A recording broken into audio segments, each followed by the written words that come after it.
Assalamualaikum, selamat pagi. Pagi ini saya mau berbagi cerita mengenai masker. Saya tidak ada ilmu di kesehatan, tapi selama corona saya mencermati ada hal-hal logika yang tidak diberitahukan oleh pemerintah, teknis mengenai masker.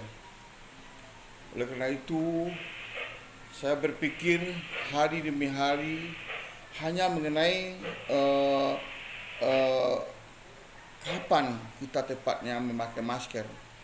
Sekarang kan kita keluar rumah pakai masker, itu selalu diulang-ulang oleh para pejabat yang lain, himbauan pakai masker, tapi tidak pernah disampaikan kapan kita mau pakai masker. Jangan keluar rumah aja pakai masker. Ini salah satu, saya kasih contoh. Kalau kita keluar rumah itu di atas motor sendiri, kita tidak usah pakai masker. Kita lipat dulu masker kita. Nanti pas kita turun pada suatu tempat, kalau kita mau belanja, mau keramaian, baru kita pakai masker kita. Itu pun kalau badan kita sehat, fit, dan kita melihat lawan komunikasi kita juga fit, itu tidak dianjurkan juga pakai masker. Karena di COVID ini kita dianjurkan pakai masker.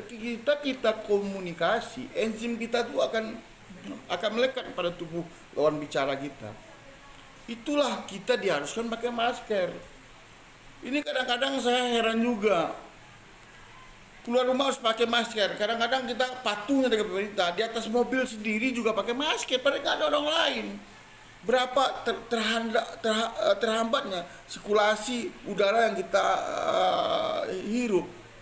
Yang aneh lagi, ketika kita berolahraga hanya sendiri tanpa orang lain, jarak yang cukup jauh, kita bisa bayangkan udara yang kita hirup, seandainya kita menghirup udara segar, akhirnya udara yang tumpukan sirkulasi dari pernapasan yang ada juga kita hirup kembali. Ini sangat membahayakan. Sangat membahayakan sekali. Jadi saya hanya berbagi, tapi kalau yang mau silakan, tapi mari kita cerna baik-baik, kita pikir suka. Jadi pakailah masker itu ketika waktunya yang tepat. Sekarang kan imbauan keluar rumah pakai masker, keluar rumah pakai masker. Yang mana keluar rumah yang harus pakai masker? Yang penting kita kalau keluar rumah, kita siapkan masker, kita bawa terus. Ini yang lebih bahaya lagi ini. Kalau orang kaya, dia bisa ganti masker tiap hari. Tapi kalau orang hidupnya susah, gimana mau beli masker tiap hari? Pasti pakai masker yang ini. Dan masker ini sangat berbahaya sekali. Kadang-kadang kalau yang hidupnya susah dipaksa pakai masker, kadang-kadang 3 hari nggak dicuci. Ini akan lebih berbahaya lagi. Seharusnya tiap hari dicuci, kita harus punya stok 3. Kadang-kadang sekarang udah saya lihat, kadang-kadang di masker tuh ini aja udah hitam kena keringat. Kita bisa bayangkan ketika kita memakai masker berjam-jam, itu panas dan keringatan masuk ke sini, keringatan, dan kain ini jadi lembab. Jadi setiap kita mau melakukan perjalanan, ini kita akan menghirup udara yang tidak bagus dari pernapasan tubuh kita sendiri, kita hiruplah kembali. Jadi ini sangat berbahaya sekali. Jadi saya mohon bagi yang melihat video ini, mari kita ingat-ingat pakai masker ketika kita satu, bau berkomunikasi dengan orang lain, dan atur jarak kita. Dan kalau dalam keadaan sendiri di mobil, di motor, nggak usah pakai masker. Yang penting maskernya tetap dibawa. Jadi ini hal-hal yang logika, mari kita cermati. Terserah mau yang mendengar didengar, mau tidak dengar silakan. Tapi saya tidak setuju himbauan-himbauan pemerintah setiap rumah harus pakai masker, semua rumah harus pakai. Posisi yang pakai masker yang harus kita pas posisi di mana? Terima kasih. Mudah-mudahan ada faedahnya. Saya bukan orang kesehatan, saya bukan orang pintar, tapi dari pengalaman semenjak COVID saya pakai masker, memang pernapasan tuh pakai masker dan masker beda. Jadi tepatkanlah memakai masker pada waktu yang tepat.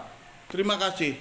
Selamat pagi, mudah-mudahan corona cepat berlalu dan ekonomi kita bisa tumbuh kembali. Dan ini benar-benar menghancurkan kita sampai sholat Id besok aja dilarang oleh pemerintah. Sementara di pasar-pasar orang ramai tanpa pengawasan yang real. Mengapa pemerintah di bidang agama, di bidang pendidikan terlalu takut dengan menerapkan disiplin ketat? Sementara hal-hal yang lain, pejabat bisa kongres, bisa melaksanakan apa, bisa pesta mereka 3 hari 3 malam, sementara rakyat dilarang. Perlu kita ketahui, yang banyak yang kena COVID itu pejabat-pejabat yang makannya sehat, semuanya sehat. Masyarakat bawah tidak ada. Persentasenya yang banyak kena COVID orang-orang kaya, orang-orang yang cukup makan gizinya. Bupati, artis, ada sih orang-orang yang miskin terlantar yang mungkin kita jarang dengar itu. Mari kita cermati. Mudah-mudahan kalau benar COVID ini ada, cepatlah berlalu. Tetap semangat.